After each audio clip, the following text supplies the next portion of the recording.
Selamat datang di channel Ambang Kematian. Di episode ini, kami akan membawakan sebuah kisah yang berjudul Gria Sengkolo, Rumah Mewah Nyawa Murah. Sebelum lanjut ke ceritanya, jangan lupa subscribe dan aktifkan tombol lonceng notifikasinya supaya kamu tidak melewatkan kisah-kisah berikutnya di channel Ambang Kematian. Ada tempat-tempat yang kelihatan rapih di luar, tapi di dalamnya menyimpan sesuatu yang busuk. Ada kompleks perumahan elit di pinggir kota, gerbang tinggi, satpam 2 lapis, kamera di setiap sudut, taman hijau, dan jalanan yang selalu disapu bersih. Orang-orang menyebutnya Gria Sengkolo. Nama itu terdengar seperti brand mewah, padahal di telinga orang tua kampung sekitar, Sengkolo itu artinya pertanda buruk. Tapi siapa peduli arti nama kalau rumahnya 3 lantai, garasi muat 3 mobil, dan harga tanahnya naik setiap bulan. Di Gria Sengkolo, kemewahan itu nyata. Yang tidak nyata adalah harga yang harus dibayar namaku Damar. Pekerjaanku, videografer freelance. Aku biasa bikin konten untuk brand, pernikahan, sampai video profil perusahaan. Awal cerita ini, aku cuma dapat job biasa. Dokumentasi rumah baru, house tour untuk klien kaya. Klien itu namanya Raka Pradipta. Orang mengenalnya sebagai pemilik perusahaan properti dan kontraktor yang sedang naik daun. Raka baru saja pindah ke rumah terbesar di Gria Sengkolo. Rumahnya bukan sekadar besar, rumah itu seperti menelan cahaya. Hari itu aku datang sekitar pukul 4 sore. Langit mendung, tapi bukan mendung biasa. Awan menggumpal seperti kain hitam. Satpam memeriksa identitasku 2 kali. Bahkan kamera di pos satpam menyorotku seakan sedang memilih bagian tubuh mana yang paling mudah diingat. Begitu mobilku masuk, suasananya langsung beda. Gria Sengkolo rapi, terlalu rapi. Tidak ada anak kecil main sepeda. Tidak ada ibu-ibu ngobrol. Yang ada hanya suara AC dari rumah-rumah dan pohon palem yang berdiri seperti penjaga kuburan. Aku berhenti di depan rumah Raka. Pagar besi hitam tinggi. Di atasnya kamera menghadap ke bawah. Bel pintu berbunyi. Dan butuh waktu lama sebelum ada yang membuka. Pintu akhirnya terbuka. Seorang perempuan muda menatapku dengan wajah pucat. "Mas Damar?" tanyanya. Aku mengangguk. "Masuk, tapi jangan lama-lama di luar," katanya lirih. "Aku Sita." Ia memperkenalkan diri. "Istri Pak Raka." Di dalam rumah, aroma wangi menyengat. Seperti parfum mahal yang dicampur. Sesuatu yang getir. Lantai marmer dingin sampai ke tulang. Lampu gantung besar berkilau, tapi cahayanya terasa pucat. Raka menyambutku di ruang tamu dengan senyum lebar. "Mas Damar." "Ya." "Maaf telat buka pintu." Security di sini ketat, tapi baguslah. Dia terlihat seperti orang yang selalu menang, jam tangan mahal, kemeja rapi, rambut tersisir rapi, dan tatapan yang tidak pernah benar-benar melihat orang lain. Aku mengeluarkan kamera, mulai setup. "Bisa mulai house tour sekarang, Pak?" "Bisa, tapi satu hal." Raka mencondongkan badan. "Ada ruangan yang tidak perlu diambil." Aku mengernyit. "Ruangan apa, Pak?" Raka tersenyum, tapi senyumnya seperti dipaku. "Gudang, di bawah tangga. Pintunya selalu terkunci. Jangan diambil, jangan dibuka." Aku mengangguk saja. Pekerjaan videografer itu banyak aturan klien. Aku sudah biasa. Yang tidak biasa adalah cara Sita menatap pintu bawah tangga itu. Matanya seperti orang yang setiap hari menghafal letak jebakan. Aku mulai merekam foyer, ruang tamu, dapur, ruang makan, kamar-kamar, balkon, kolam renang kecil. Semua mewah. Semuanya tampak seperti katalog. Sampai aku melewati bawah tangga. Pintu gudang itu ada di sana, kayu gelap dengan gagang besi. Anehnya, di atas pintu itu ada ukiran kecil seperti motif daun. Tapi bentuknya salah. Daunnya melengkung, seperti jari. Ketika aku melewatinya, Kamera di tanganku tiba-tiba mati. Baterai masih penuh, memory card masih ada. Tapi layar gelap. Aku menekan tombol power. Tidak respon. Sita yang berjalan di belakangku berbisik, "Jangan berhenti di situ." Raka menoleh, wajahnya berubah tegas. "Damar, lanjut ke atas. Fokus ke master bedroom." Aku menoleh. Dia hanya tersenyum kecil, seolah baru saja melihat sesuatu yang ia sudah perkirakan. "Hapus saja." Kadang kamera error, tapi matanya seperti orang yang sedang memastikan sesuatu tetap patuh. Aku pulang sore itu dengan perasaan aneh. Job itu harusnya selesai dalam sehari, tapi Raka meminta revisi, minta aku datang lagi besok untuk ambil footage golden hour dan beberapa detail tambahan. Aku setuju. Uang dari Raka besar, dan aku butuh untuk bayar cicilan. Malamnya, aku tidak bisa tidur.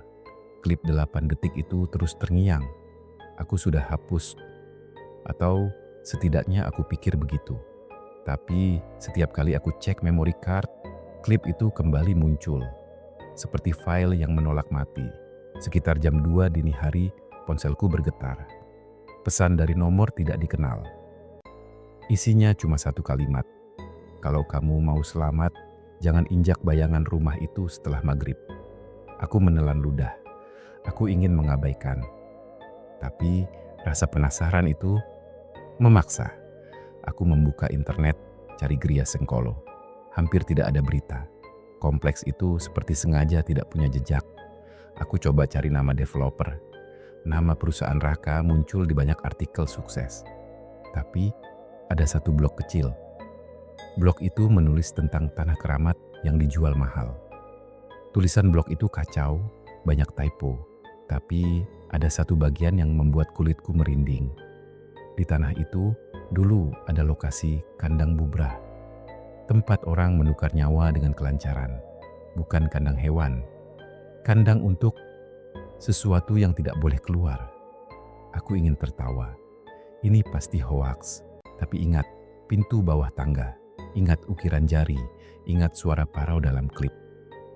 Keesokan paginya, aku memutuskan mampir ke kampung tua dekat kompleks itu sebelum kembali ke rumah Raka. Aku parkir di warung kecil, pinggir jalan. Warung itu tua, papan namanya hampir lepas. Di sana, aku bertemu seorang kakek bernama Pak Wiro. Dia sedang menambal jaring ikan, matanya tajam. Aku bertanya pelan, "Pak, boleh tanya soal Gria Sengkolo?" Pak Wiro berhenti menambal. Dia menatapku seperti menilai apakah aku orang bodoh atau orang yang sudah terlambat. "Kamu kerja di sana?" Aku mengangguk. Pak Wiro menarik napas panjang. "Anak muda, tanah itu dulu bukan tanah perumahan. Itu tanah larangan." Dia menunjuk ke arah kompleks yang terlihat dari kejauhan. Dulu ada kebun tua, ada sumur yang tidak pernah kering. Orang-orang suka hilang di situ. Aku menahan diri agar tidak terlihat takut. "Kenapa bisa jadi perumahan?" Pak Wiro tertawa kecil, tawa pahit. "Karena ada orang yang bisa beli apapun, Nak. Termasuk izin dari yang tidak punya mulut." Aku bertanya lagi, "Pak, pernah dengar kandang bubrah?" Wajah Pak Wiro langsung tegang. Dia menatap sekeliling, memastikan tidak ada orang lain mendengar. "Kamu jangan sebut itu sembarangan. Itu bukan cerita buat nakut-nakutin. Itu nama kesepakatan." Aku menelan ludah. "Kesepakatan apa?" Pak Wiro menggeleng pelan. "Kalau sudah terlanjur masuk, kamu tidak akan bisa pulang hanya dengan cerita. Yang paling kaya di sana bukan yang paling selamat. Dia yang paling duluan ditagih." Aku ingin tanya lebih banyak, tapi Pak Wiro berdiri seolah percakapan itu sudah selesai. "Satu lagi," katanya, "kalau kamu lihat pintu yang selalu terkunci, jangan jadi pahlawan. Pahlawan itu cuma bagus di film." Aku kembali ke rumah Raka sekitar jam 4 sore lagi. Kali ini aku datang lebih awal, berharap selesai sebelum maghrib. Sita membuka pintu, wajahnya lebih lelah daripada kemarin. "Pak Raka di rumah?" tanyaku. Sita mengangguk. "Di ruang kerja, Mas, cepat saja ya. Aku mulai ambil footage detail, handle pintu, tekstur marmer, pantulan kolam, cahaya matahari di jendela. Semuanya indah, tapi makin lama aku di rumah itu, makin terasa seperti ada yang mengintai dari sela-sela dinding. Aku melewati bawah tangga lagi. Pintu gudang itu tetap ada, tetap terkunci.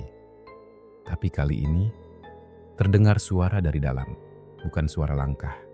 Suara seperti kuku yang menggaruk kayu. Aku berhenti. Sita langsung muncul dari belakang, menarik lenganku. Mas Damar, jangan. Aku menatapnya. Dia gemetar. Di dalam apa, Mbak? Bisikku. Sita memejamkan mata, seolah kalau dia membuka mulut, rumah itu akan mendengar. Pak Raka bilang itu cuma gudang. Tapi bukan gudang. Sebelum aku sempat bertanya lagi, Raka turun dari lantai 2. Damar, kamu sudah ambil semuanya? Aku mengangguk. Bagus, nanti malam kamu kirim preview. Aku melirik jam dinding di ruang tamu. Jarumnya berhenti di angka 18.06. Aku menatap jam tangan sendiri. 16.47. Aku menunjuk jam dinding. Pak, jamnya rusak. Raka tersenyum. Jam itu memang selalu begitu. Ada hal-hal di rumah ini yang tidak perlu kamu mengerti. Nada suaranya sopan, tapi ada ancaman halus. Aku menunduk. Saat aku bersiap pulang, matahari sudah turun. Awan makin gelap. Aku ingat pesan misterius. Jangan injak bayangan rumah itu setelah maghrib.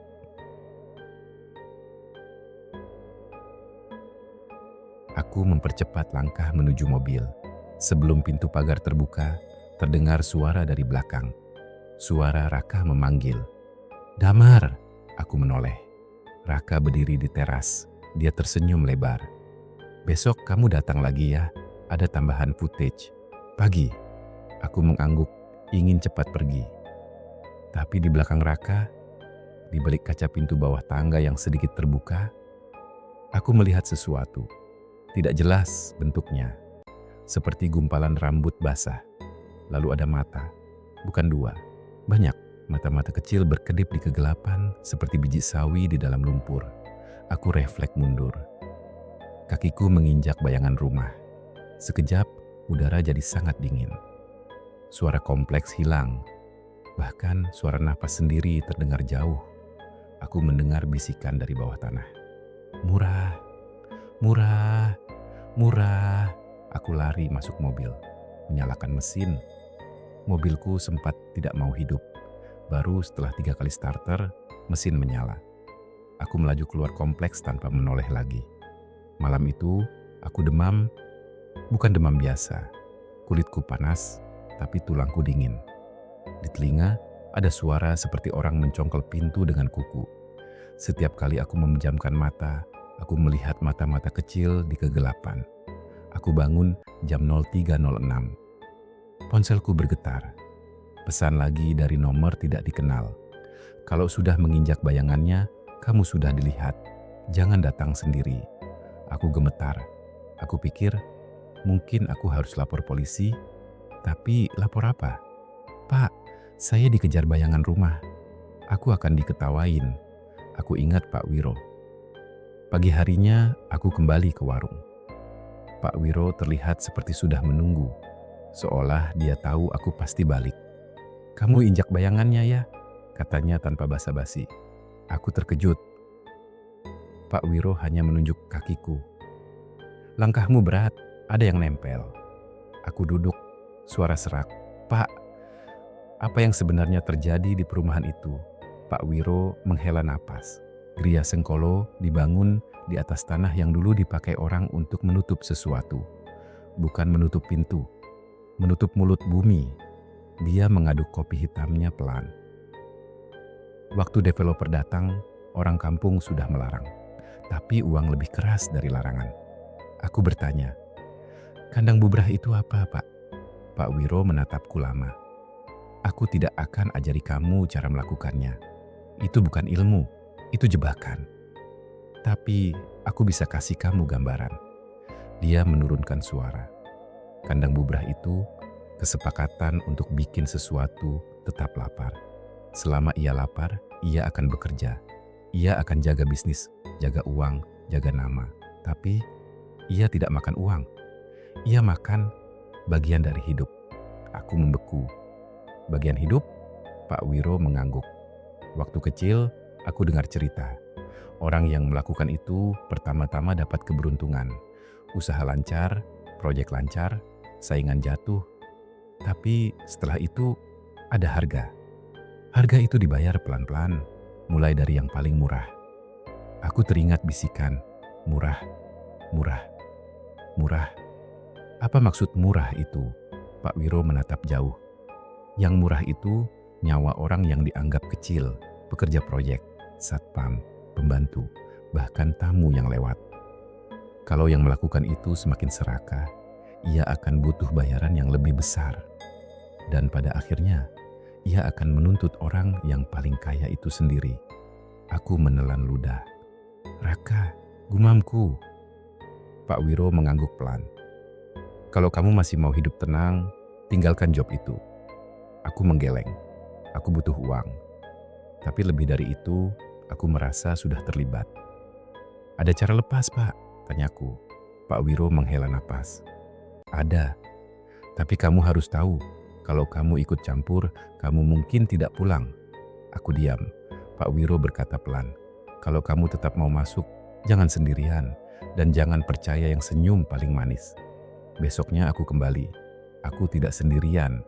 Aku mengajak temanku, Arman, sound engineer yang sering kerja bareng. Aku bilang ada job besar dan butuh bantuan audio ambience. Aku tidak bilang soal mata-mata kecil. Kami datang pagi. Zita membuka pintu.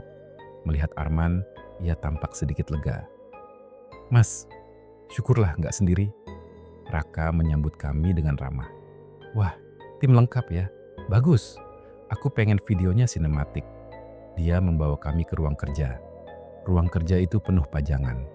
Penghargaan, sertifikat, maket gedung. Di sudut ruangan ada satu lemari besi besar. Lemari itu terkunci. Tapi di sekelilingnya ada bekas goresan. Seperti pernah dicakar dari dalam. Raka bilang mau ambil footage, kegiatan work from home, dia pura-pura meeting, baca berkas, telepon. Aku merekam. Arman pasang mic, rekam ambience. Beberapa jam berlalu, semua tampak normal. Sampai jam dinding di ruang kerja berdentang, meski jarumnya tidak bergerak. Bunyi dentang itu bukan bunyi jam biasa. Seperti besi dipukul di dalam air. Arman menatapku, keningnya berkerut. Bro, lu dengar itu? Bisiknya. Aku mengangguk. Raka pura-pura tidak dengar. Tapi bibirnya bergerak pelan, seolah sedang menghitung. Saat makan siang, Raka keluar sebentar.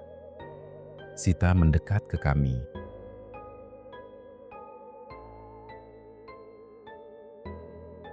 Mas Damar, Mas Arman, aku minta tolong. Aku menatapnya.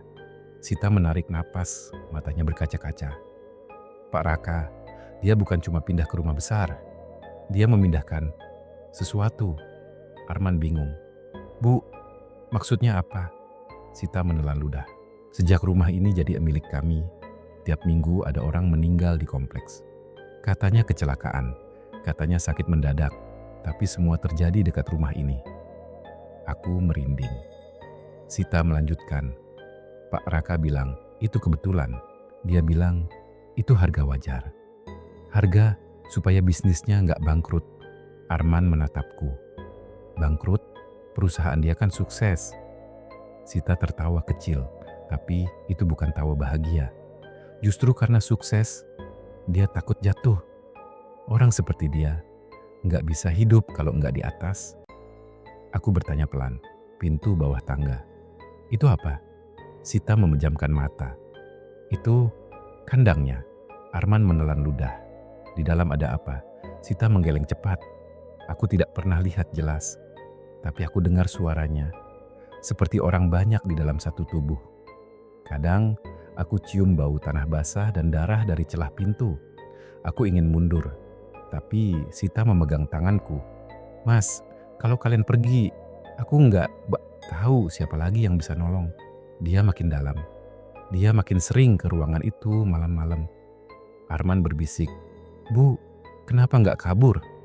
Sita tersenyum sedih karena aku sudah ditandai. Kalau aku keluar tanpa memutus, aku yang jadi bayaran. Sebelum kami bisa bicara lagi, Raka kembali. Sita langsung mundur, mengganti ekspresi. Sore menjelang, Raka meminta kami mengambil footage malam, biar terasa hangat, cozy, rumah keluarga bahagia. Aku hampir menolak. Tapi Raka menepuk bahuku, senyum lebar. "Tenang, di sini aman." Kalimat itu terdengar seperti lelucon yang mengandung pisau. Malam turun, lampu rumah menyala. Tapi bayangan di sudut-sudut tidak ikut terang. Arman merekam ambience, aku mengambil shot. Sita menyajikan teh, Raka membaca buku, suasana damai palsu. Lalu listrik padam. Sekejap, gelap. Hanya terdengar napas. Dalam gelap, terdengar suara dari bawah tangga. Suara pintu digedor pelan. Bukan gedoran keras. Seperti seseorang mengetuk dari dalam dengan sabar.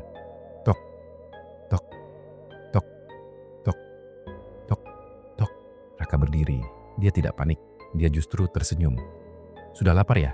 katanya pelan. Aku menahan napas. Arman memegang lengan bajuku kuat-kuat. Lampu darurat menyala merah temaram. Di bawah tangga, pintu gudang itu sedikit terbuka.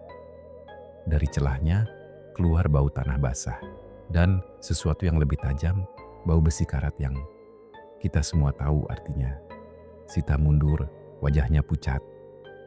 Raka melangkah mendekat. "Damar, Arman, kalian tunggu di sini," katanya, tegas, seolah memberi perintah pada karyawan. Dia mengambil kunci dari saku. Aku ingin bilang, "Jangan." Tapi lidahku seperti lengket. Raka membuka pintu itu. Yang terlihat bukan gudang. Di dalam ada tangga turun ke bawah tanah. Tangga sempit, dindingnya seperti terbuat dari tanah yang dipadatkan, bukan semen. Dan di anak tangga paling bawah ada jejak kaki basah. Jejak itu bukan jejak manusia biasa. Jejaknya terlalu banyak, terlalu rapat, seolah ada banyak kaki kecil yang berjalan bersamaan. Raka turun tanpa ragu. Pintu dibiarkan terbuka.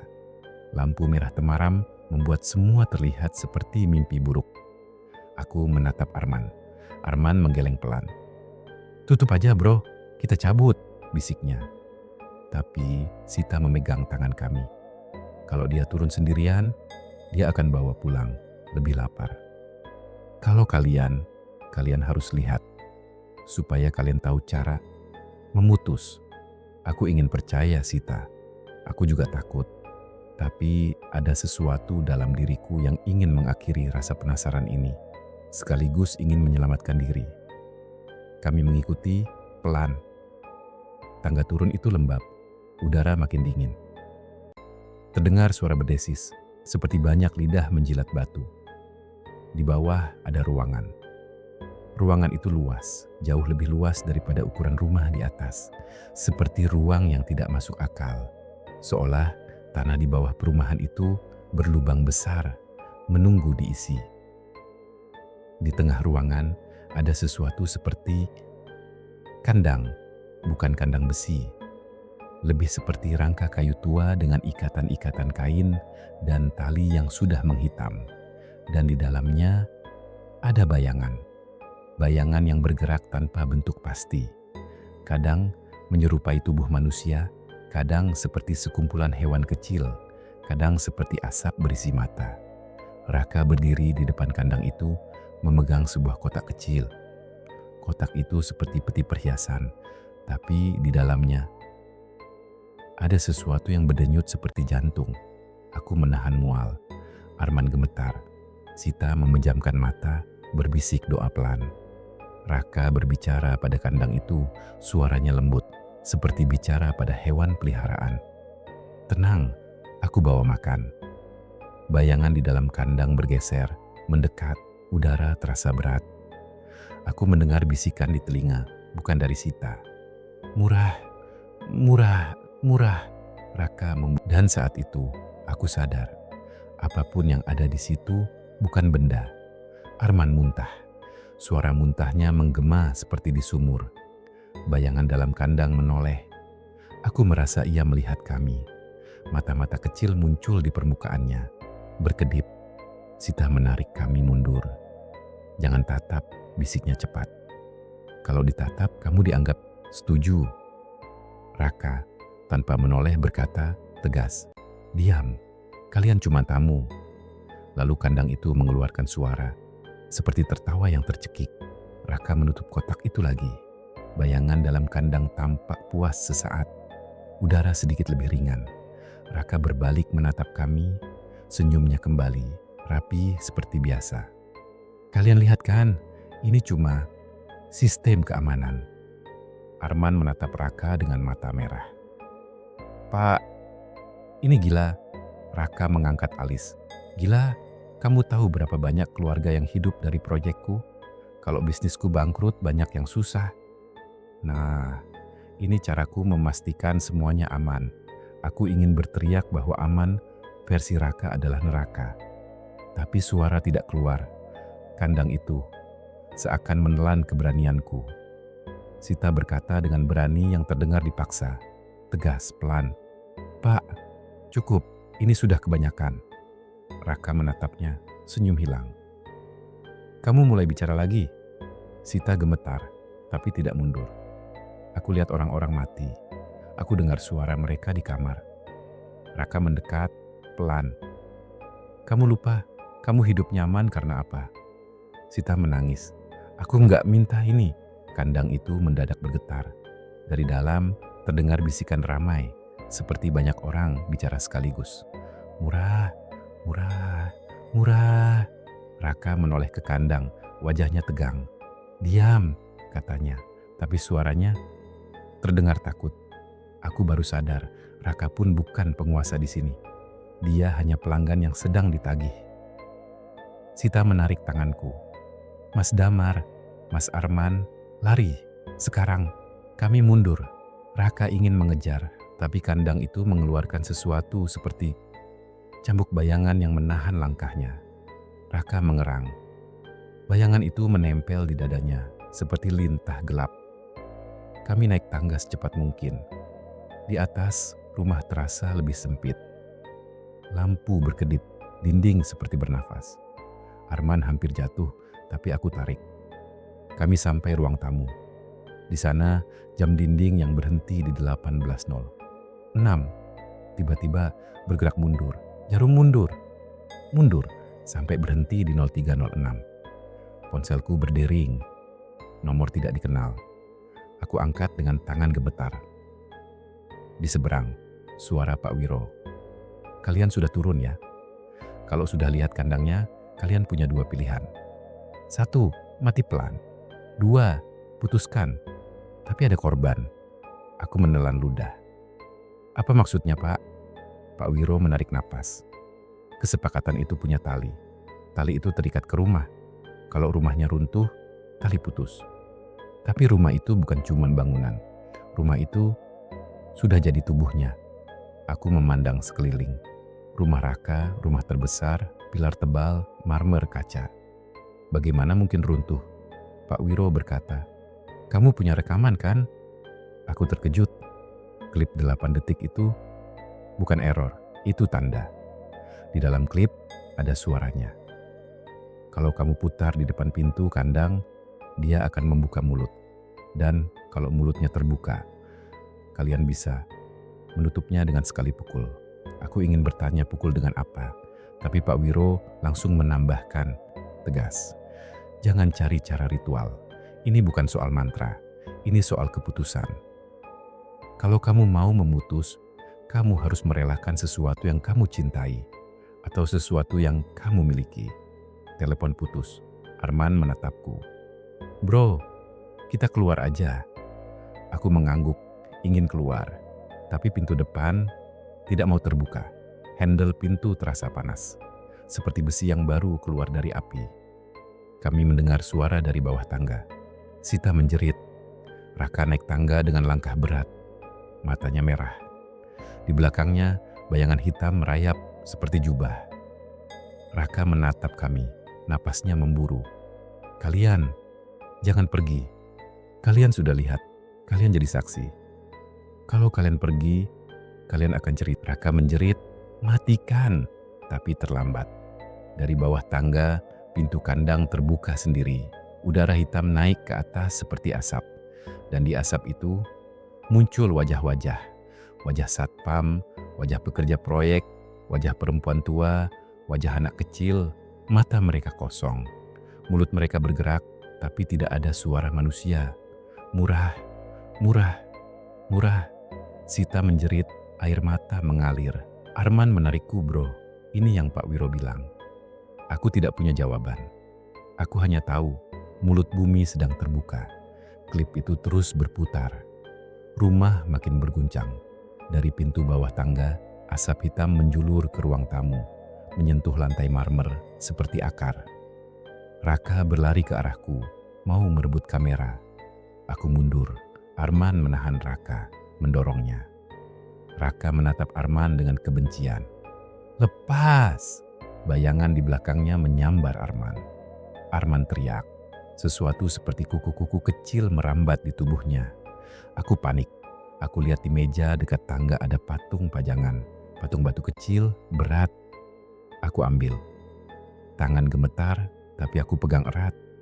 Sita yang masih tertahan bayangan berteriak. Serak. Mas Damar, putus. Aku menatap pintu bawah tangga. Asap itu seperti menyatu dengan rumah. Seolah rumah ini memang tubuhnya. Aku ingat kata Pak Wiro, menutupnya dengan sekali pukul. Aku tidak tahu apa yang harus dipukul. Tapi di tengah asap, aku melihat sesuatu berkilat. Seperti kunci besar yang menggantung di udara, terbuat dari besi tua. Kunci itu berputar pelan, seolah memilih korban. Aku sadar, kunci itu bukan benda, itu simbol. Kunci itu mengunci siapa yang boleh keluar dari hidup. Aku melangkah mendekat, menahan mual. Arman masih meronta. Raka menjerit, "Stop! Itu milikku." Aku mengangkat patung batu itu, tegas. "Kalau ini milikmu, ambil." Aku pukul kunci itu. Suara benturan terdengar. Bukan suara batu dan besi. Lebih seperti tulang yang patah di dalam tanah. Sekejap, semua hening. Lalu, rumah menjerit. Ya, rumah menjerit seperti ribuan suara keluar sekaligus dari dinding. Asap hitam menggulung ke atas. Dinding retak. Lantai marmer pecah seperti kaca. Sita jatuh ke lantai, terbatuk. Arman terlepas dari bayangan. Tapi tubuhnya lemas. Raka berdiri terpaku, wajahnya kosong. Di depan kami, pintu bawah tangga berubah. Ia tidak lagi pintu. Ia seperti mulut besar yang terbuka, gelap, dalam, dan lapar. Dari dalam mulut itu muncul tangan-tangan. Bukan tangan normal. Tangan-tangan kecil, banyak, bergerak seperti kawanan. Mereka meraih. Raka. Raka menjerit. "Tidak, aku bayar, aku bayar." Dia menoleh ke kami, matanya ketakutan seperti anak kecil. "Tolong, aku bisa bayar kalian. Aku bisa..." Sita menangis. Arman memalingkan wajah. Aku berdiri, tidak bergerak.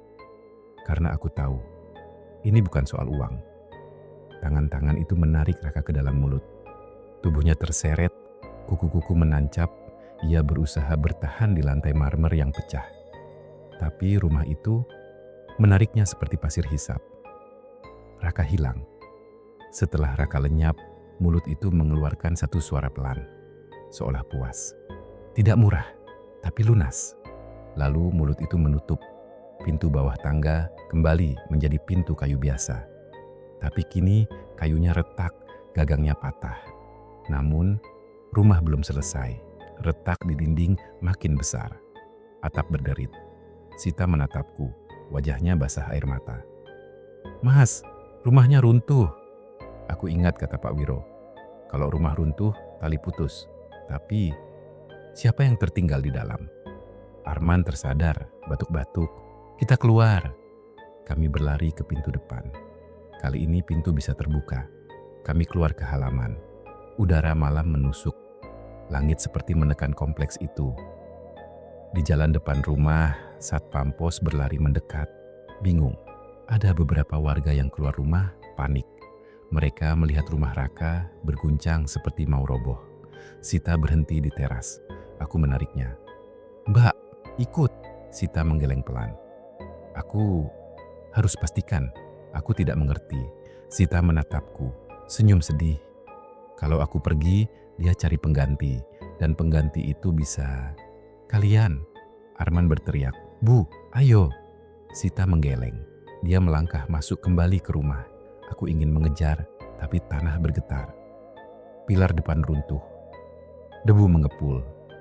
Sita hilang di dalam, tertelan debu dan kegelapan. Aku dan Arman mundur, tersungkur di jalan. Kami hanya bisa melihat. Rumah itu ambruk perlahan, seperti raksasa yang kehabisan darah. Suara runtuhnya tidak seperti bangunan, seperti tulang patah, seperti tanah menutup mulut. Ketika semuanya selesai, rumah terbesar di Gria Sengkolo tinggal puing. Tapi yang aneh, debu tidak naik tinggi. Seolah ada tangan tak terlihat yang menahan debu itu tetap rendah, tetap rapi. Warga berkumpul. Satpam menelepon ambulans. Orang kami pergi malam itu tanpa menoleh. Tapi di ujung jalan kompleks, aku sempat melihat gerbang Gria Sengkolo. Di atas gerbang, tulisan emasnya berkilau. Dan di bawah tulisan itu, ada bayangan baru memanjang ke aspal. Bayangan itu bukan bayangan gerbang. Bayangan itu seperti bayangan rumah yang masih berdiri. Seminggu setelah kejadian itu, berita di media menyebut runtuhnya rumah Raka sebagai kecelakaan konstruksi. Ada investigasi, ada laporan. Tapi tidak ada yang menemukan ruangan bawah tanah. Tidak ada yang menemukan kandang. Puing rumah itu dibersihkan cepat sekali. Terlalu cepat. Seolah pihak developer ingin menutup semuanya sebelum orang sempat bertanya. Arman berhenti kerja sementara. Dia sering mimpi buruk. Bangun jam 03.06. Kadang dia bilang masih merasa ada kuku-kuku kecil di punggungnya. Aku juga tidak baik-baik saja. Kamera yang aku pakai malam itu rusak total. Tapi memory card-nya masih hidup. Klip 8 detik itu masih ada. Aku sudah format. Aku sudah buang. Tapi selalu kembali. Suatu malam aku dapat paket tanpa pengirim. Isinya kunci besi tua. Kunci yang sama seperti yang kulihat di asap. Bersama kunci itu ada catatan kecil, tulisan tangan yang aku kenal, tulisan Pak Wiro. "Kalau kamu pegang kunci, berarti tali belum putus sepenuhnya. Kandang bubrah tidak mati, ia hanya pindah kandang." Aku gemetar. Aku berlari ke warung Pak Wiro keesokan paginya. Warung itu kosong. Tetangga bilang Pak Wiro sudah meninggal semalam. Katanya, jatuh di kamar mandi. Katanya, kecelakaan. Di pemakaman, aku melihat sesuatu yang membuat perutku dingin. Di atas tanah kubur Pak Wiro, ada jejak kaki kecil yang basah. Malam berikutnya, aku duduk di kamar, menatap kunci besi itu. Dan aku sadar, selama kunci ini ada, aku tetap terlihat. Aku mencoba membuangnya ke sungai. Keesokan harinya, kunci itu ada di meja kamarku. Aku mencoba menguburnya. Malamnya, kunci itu ada di saku jaket yang tergantung. Aku mulai mengerti. Yang murah itu bukan cuma nyawa orang kecil. Yang murah itu rasa aman, rasa tenang. Dan pada akhirnya, hidup kita sendiri yang perlahan-lahan jadi barang dagangan. Seminggu kemudian, aku mendapat telepon dari klien baru. Suaranya ramah. "Mas Damar, saya dapat kontak Anda dari Pak Raka. Saya mau buat house tour rumah baru." Aku membeku. "Pak Raka sudah meninggal," kataku pelan. Orang di telepon tertawa kecil. "Oh, bukan Pak Raka itu. Ini Pak Raka yang lain. Rumahnya di kompleks baru. Namanya Gria Sengkolo 2. Tanganku dingin. Aku menutup telepon. Tapi layar ponselku masih menyala. Menampilkan pesan masuk dari nomor tidak dikenal. "Kerja bagus. Sekarang giliranmu jaga kandang." Lampu kamar berkedip. Di bawah pintu kamarku, ada bayangan yang merayap masuk. Murah, murah, murah. Dan ketika aku menoleh ke dinding, jam dinding di kamar berhenti tepat di 03.06.